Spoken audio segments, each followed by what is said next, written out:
Hey, I'm John Reedy. We're here at KLRU Studio 6A for our CEO report on the Creative Sector Summits that we've been doing since January 2015.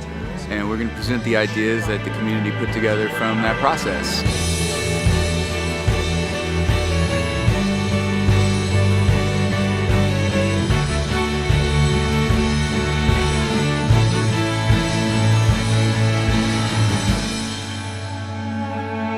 Our sector, the artists, the creative community, needs to be there when we talk about transportation, when we talk about land use. We're on a precipice of change in this city, and the creative class will either be elbowed out completely or we get together, we unify. The more we can get everyone together to be having these conversations, to me that's what this artistic growth is about. The idea is that we have to develop our cultural tourism to drive new audiences and put more round-the-clock downtown activity, cultural activity for our residents as well. We met with over 2,700 people over 2 years and gathering ideas and input and taking suggestions on how to shape this place. And what came out of that was basically 5 priorities: affordability, health, open space, arts and culture, and education.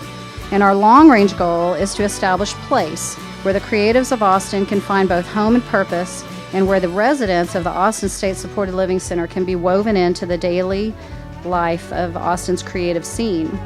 And we can't unify alone. We need the city. We need the municipality to be behind us on this. Because as small arts organizations, we can't afford to purchase without the city's help. The main topic that popped out was space, how we're losing spaces. And this is something that I wish we would have an answer to right now, but it's obviously going to take a long time.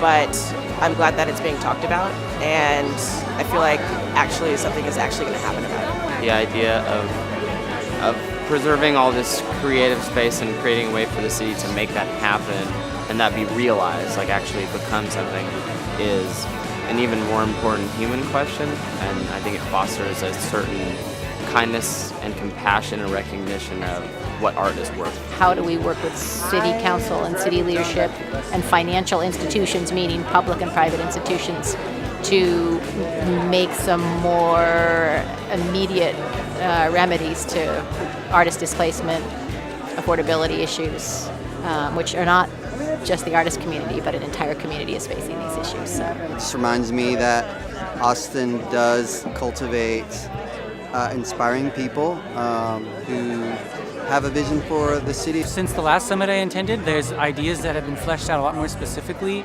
I'm really intrigued by the diverse interventions that folks are cooking up in terms of pushing arts as more of a central aspect of community and community development.